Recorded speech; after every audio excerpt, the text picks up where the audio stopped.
क्या होगा अगर मैं कहूं कि अपना खुद का काम शुरू करने के लिए बहुत सारा पैसा होना असल में एक फायदे से ज्यादा एक बहुत बड़ा नुकसान हो सकता है। ये सुनकर शायद बहुत से लोगों को अजीब लगे। बिल्कुल। बिजनेस मतलब ये एक ऐसा शब्द है जिसे सुनते ही अक्सर दिमाग में एक बहुत ही भव्य और डराने वाली तस्वीर उभरने लगती है। हाँ, ऐसा लगता है जैसे किसी बहुत बड़े और असंभव से मिशन की तैयारी करनी हो। सही कहा।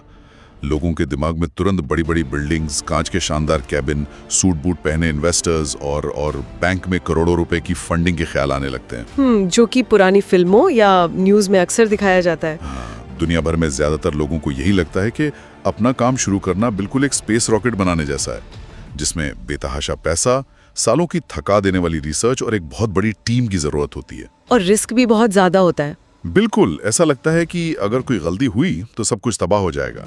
लेकिन आज हम जिस सोर्स मटेरियल का इस डीप डाइव में गहन विश्लेषण करने जा रहे हैं, वो इस सदियों पुरानी धारणा को पूरी तरह से पलट कर रख देता है। एकदम सही। और सच कहूं तो यही इस पूरी चर्चा का सबसे मुख्य और क्रांतिकारी बिंदु भी है। आज के समय में बिजनेस को लेकर जो सबसे बड़े भ्रम समाज में फैले हुए हैं, ये चर्चा उन सब पर एक सीधा प्रहार है। तो आज हम क्रिस गुइलेबो की बेहद चर्चित किताब द $100 स्टार्टअप के एक विस्तृत रिव्यू का विश्लेषण कर रहे हैं। इस विश्लेषण का मुख्य मिशन ये समझना है कि कैसे कोई भी व्यक्ति, जी हाँ, सच में कोई भी, बहुत कम पैसे और अपनी मौजूदा स्किल्स के आधार पर एक सफल और प्रॉफिटेबल बिजनेस खड़ा कर सकता है। हाँ, और एक लाइन में कहें तो ये किताब सिखाती है कि कम इन्वेस्टमेंट और सही आइडिया से छोटा लेकिन सफल बिजनेस कैसे बनाया जाए। Okay, let's unpack this. ये सोर्स मटेरियल बताता है कि बिजनेस शुरू करना कोई रॉकेट साइंस नहीं है, बल्कि ये दरअसल पतंग उड़ाने जैसा है। अरे वाह, पतंग उड़ाने जैसा। हाँ, मतलब किसी को भी भारी भरकम बजट या जेट इंजन नहीं चाहिए।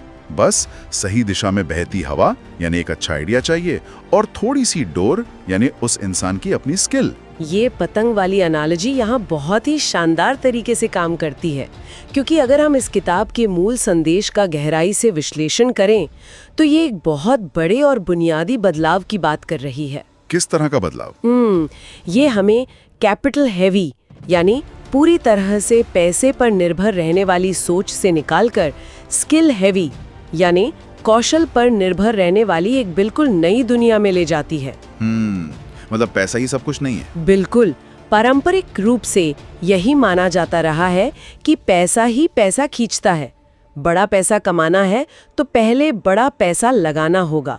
लेकिन किताब दिखाती है कि आज के डिजिटल दौर में असली पूंजी बैंक बैलेंस नहीं है, बल्कि वो क्षमता है जिससे किसी दूसरे इंसान की वास्तविक समस्या सुलझाई जा सके। और यहीं से हम आज के अपने पहले बड़े पॉइंट की तरफ बढ़ते हैं, पारंपरिक सोच का भ्रम बनाम इस माइक्रो बिजनेस की सच्चाई। हाँ, ये टकराव समझना बहुत जरूरी है। सोर्स के अनुसार पुरानी सोच ये है कि बिजनेस के लिए बड़ी इन्वेस्टमेंट, बाहर से इन्वेस्टर्स और एक शानदार ऑफिस चाहिए, जबकि किताब दावा करती है कि $100 यानी बस कुछ हजार रुपयों में या उससे भी कम में काम शुरू हो सकता है। यहीं पर ये माइक्रो बिजनेस मॉडल का कॉन्सेप्ट आता है। और माइक्रो बिजनेस का मतलब सिर्फ छोटी दुकान नहीं है। बिल्कुल नहीं। इसका अर्थ एक ऐसा बिजनेस है जो छोटा जरूर है लेकिन प्रॉफिट और आजादी में बहुत आगे है। इन्वेस्टमेंट कम, रिस्क कम और फ्लेक्सिबिलिटी बहुत ज्यादा। इसे ऐसे सोचिए, ये एक शानदार डिश पकाने जैसा है। अच्छा। हाँ, मतलब 5 स्टार होटल के बड़े कमर्शियल किचन की जरूरत नहीं है। अगर सही सामग्री और रेसिपी है तो घर की रसोई में भी बेहतरीन खाना बन सकता है। बिल्कुल सही बात है। लेकिन यहाँ मैं एक सवाल उठाना चाहूंगा। ये सब सुनने में बहुत अच्छा लगता है, लेकिन क्या वाकई एक छोटे माइक्रो बिजनेस से अच्छी आमदनी हो सकती है, या ये सिर्फ एक साइड हॉबी यानी बस एक शौक बनकर ही रह जाता है? What's fascinating here is कि ये किताब इसका बहुत ही गणितीय जवाब देती है। ये सिर्फ हवाई बातें नहीं हैं।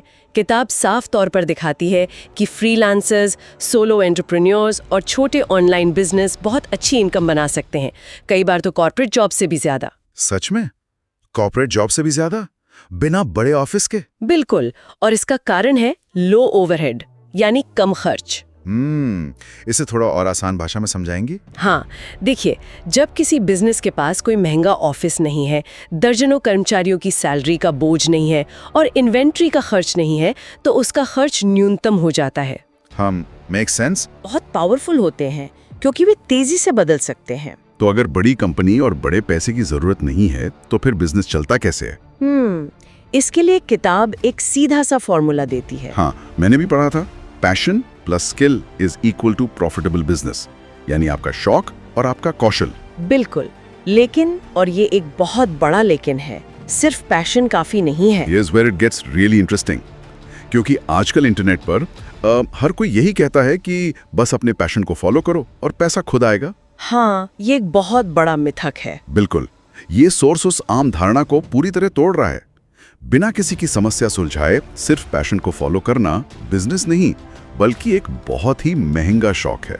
If we connect this to the bigger picture, तो हम देखते हैं कि वैल्यू क्रिएशन, यानी लोगों को वैल्यू देना ही असली गेम है। Value creation. हाँ, सुनने वालों के लिए ये समझना जरूरी है कि सफलता इसमें नहीं है कि आप क्या बनाना पसंद करते हैं, बल्कि इसमें है कि आपके काम से दूसरों की कौन सी परेशानी दूर हो रही है। बाजार स्वार्थी होता है, वो सिर्फ अपने समाधान ढूंढता है। क्या इसका कोई उदाहरण दे सकती हैं ताकि ये कॉन्सेप्ट एकदम क्लियर हो जाए? जरूर। मान लीजिए किसी को बेकिंग का, कुकीज बनाने का बहुत पैशन है। ठीक है। अब वो इंसान बस दिन भर कुकीज बनाता रहे तो वो बिजनेस नहीं है। लेकिन अगर वो नोटिस करता है कि बहुत से लोग वीगन डाइट पर हैं और उन्हें अच्छे डिजर्ट्स नहीं मिल रहे, तो ये एक समस्या मिल गई। बिल्कुल। अब वो अपनी स्किल से खास वीगन कुकीज बनाता है। उसने एक वैल्यू क्रिएट की। जब आपकी स्किल ग्राहकों की परेशानी हल करती है, तब वे पैसे देने को तैयार होते हैं। बहुत ही शानदार उदाहरण। जब कौशल किसी दूसरे की जरूरत से हाथ मिलाता है, यही असली बिजनेस है। एकदम सही। तो जब ये फॉर्मूला इतना सीधा है और रिस्क भी कम है, तो लोग बिजनेस शुरू क्यों नहीं कर पाते? वो कौन सी मनोवैज्ञानिक बाधा है जो उन्हें रोकती है? एक्शन न लेना। लोग बस सोचते रहते हैं। हाँ, सोर्स मटेरियल भी यही कहता है कि लोग परफेक्ट प्लान का इंतजार करते रहते हैं, वो एक्शन नहीं लेते। इसी को पैरालिसिस बाय एनालिसिस कहते हैं। So what does this all mean? मतलब परफेक्शन का इंतजार करना कैसा है?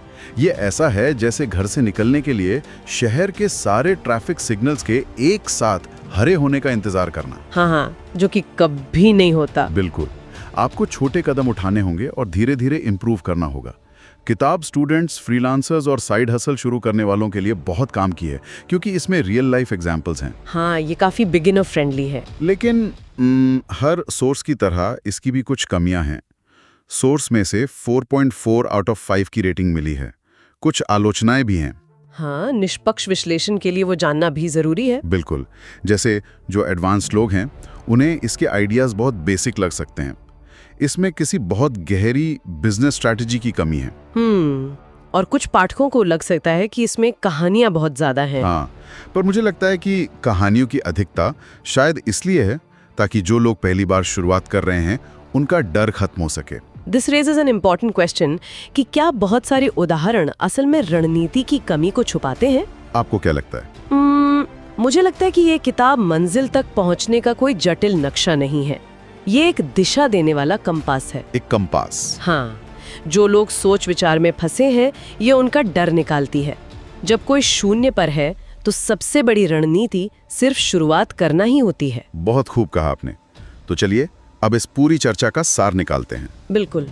द $100,000 स्टार्टअप ये सिखाती है कि छोटी शुरुआत और सही स्किल से एक सफल उद्यमी बना जा सकता है।